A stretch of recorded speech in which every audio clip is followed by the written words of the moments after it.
welcome to the second and final review of the evening. Up this time is Uagi-Saba, like I think it's Uagi-Saba, Uagi. yeah, Uagi, like, um, yeah. As mentioned previously, we featured this game a couple of months ago, like back in November, I believe. Did an interview about it. Um, it's just, it's been in the queue for a while because it exited early access, I think, in December. Like, or no, no, it came out November 30th. So, once again, it was one of those prioritization things. But, here it is in the flesh. Sure, There you go. that's a technical proper In the term for it. junk. Yeah. Anyway, So yeah, what? we can't really do live footage of this very well because the resolutions it has are full screen and really large. Yes. Like literally, I have a decent sized monitor and it's significant. Like the smallest option it has is like 1600 by 900 or something. Yeah. Anyway, so getting to what this game is, it's a creature care simulator. That is to say, you are basically raising Pokemon. Sort of. Yeah, It's more like Digimon than Pokemon. whatever. It's like some sort of Mon creature. Well, your Pokemon don't get old and die is the main thing. Yeah. Like, yeah, and there's a breeding mechanic, which puts it closer to, say, like Dragon Quest Heroes as well. Or if you want the main inspiration, the Creatures franchise that was pretty big in the 90s. It's that for the modern era. And Although this is also a very fish tank oriented game, and there's not really monster battling, but not really, no. Yeah. I mean, it's a management / simulation game. It's like, your job is to raise these creatures called mystics, and to expand your sanctuary, which is going to happen anyway, just because of the resource part of the equation. Yeah, this is, I mean, it's not exactly a clicker game to start with, but it seems a little bit like one, because you start with a steady flow of energy that you use to do stuff, and you use the energy to get essence and mushrooms and scrap and stone, and then you use the energy to build new rooms and everything else, and also energy to build appliances for your rooms, and then you have to make some of the rooms into dwellings and get certain appliances in the dwellings to get people to move in, and they get you more scrap and lore, and then you use like energy and lore to learn new rooms and new appliances and installations. And then, Of note, lore is a currency, not like the story of the world in this game. Yeah. though there are also lore books which are the story of the world. Yeah. It's But weird. yeah, it's a currency called lore where you have to basically do research to learn how to make fancier machines and stuff. Yeah. And and then eventually you have a good enough supply of workers and appliances and mushrooms and water and fuel, and you have enough furnaces to keep the temperature good that you can finally build a room to put a mystic egg in. Note, you may have been playing the game for like half an hour to an hour or more before you feel like you've gotten to that point, depending on how good the game is at like having fuel and water show up. Those can only be gathered in specific rooms where it randomly shows up. Yeah, there are several times you're probably going to have to wipe your save because you fucked up and picked the wrong room. Yeah, I built about 10 rooms before I found any water. Right. I'm not sure how many rooms it took me to find water, but I found it eventually. May have dug myself to China, but I found that water. And then So- shortly after that, I started basically running out of scrap. So I built a dig site, but it didn't seem to get me any more scrap. So I don't know. The best way to get more scrap is to build more rooms, and each room you build, like the first room after your first one that you build is free. But then each room after that costs 10 more than the last room or something. So the price goes up pretty fast. And the ultimate point here is there are a lot of systems that flow into each other using a unique resource. And unfortunately, the downside of that is downtime. You're going to hit it. You're going to run out of something. If not scrap, then stone. Not stone, then mushrooms. Not mushrooms, then energy. And also, mushroom and stone have to be actively harvested, and mushrooms regrow, but stone doesn't. Yes. Most of the other stuff auto-harvests, but those do, and then when you're making actual mystic food and drink out of mushrooms and water or essence, that is also has to be done manually. Also, you have to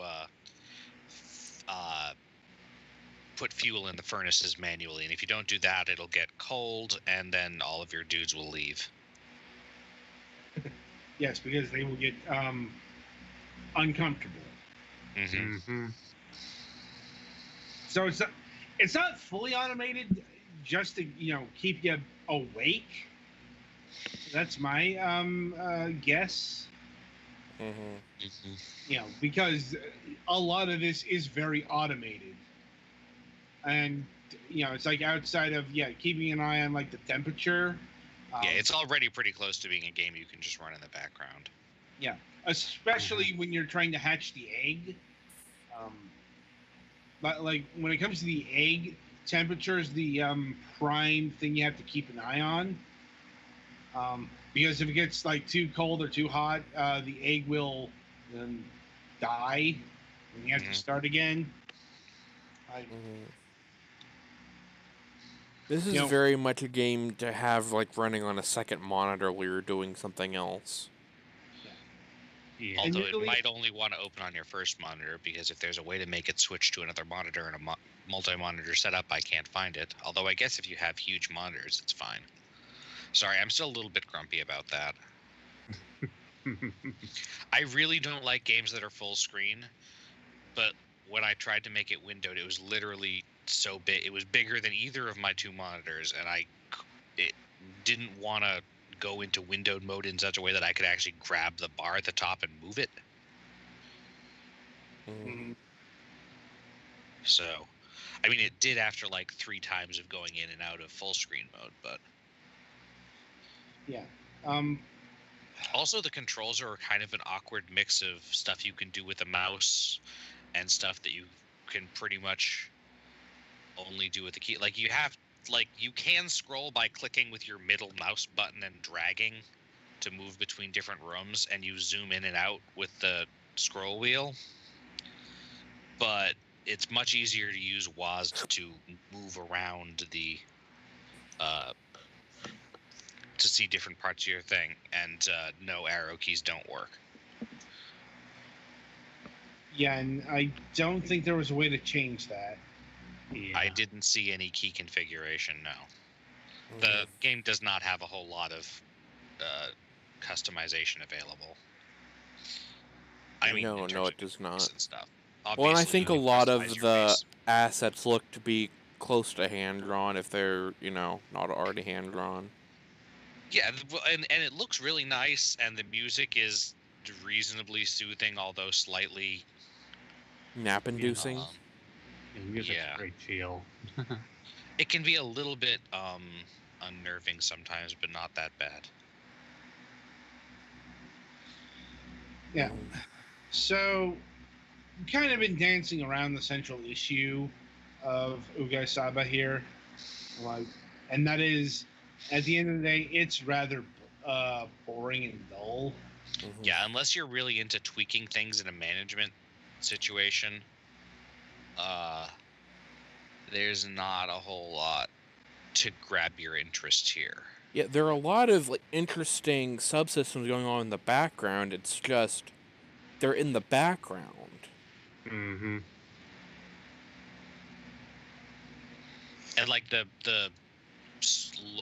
not the currency but the actual lore information you can get is fairly interesting. Yeah. And you get a menu when you first open, or a message when you first open the game that says kind of what the game's mission statement is, which is it's not about doing stuff, it's about invoking a feeling, which I feel like you might do a better job of invoking the feeling of experiencing life and then loss and stuff if you made it a little bit easier.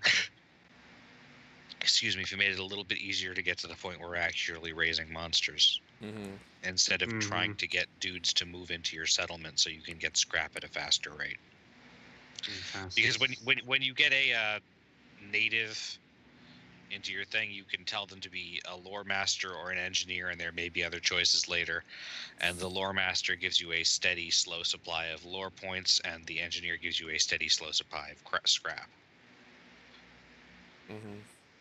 Yeah. That being said, in spite of all the subsystems and such, this is a pretty simple management game. Yeah, you're moving around and clicking on stuff. Yeah. Maybe that gets more advanced when you're dealing with creature breeding, but none of us got to that point. All of us got so bored with this, we stopped playing. Yeah. That kind of says it all right there. Yeah, and I got a little frustrated because once you have a mystic, apparently they're fairly demanding, and just I did not feel like I had enough stuff, especially because you need to build things, and I was running out of scrap. Yeah, like I mentioned, there are a lot of times your game is just a non-starter, and you just have to reset over and over again. Yeah. And there's nothing you as a player can do about that. Indeed. And it does matter where you put things like heaters and the stealing units that produce essence or energy are more effective when they're closer to your starting room. So, like, the way stuff is laid out works. Also, you can when you start out, you can only build left and right from your starting screen. You have to build a special tunnel room to be able to build up and down. And then you can only build up and down from the tunnel room on each row, so. And when you repurpose a room, like when you make it into a dwelling, or you make it into a tunnel, or you make it into any of the other special things, if there was anything in that room, like a water area, or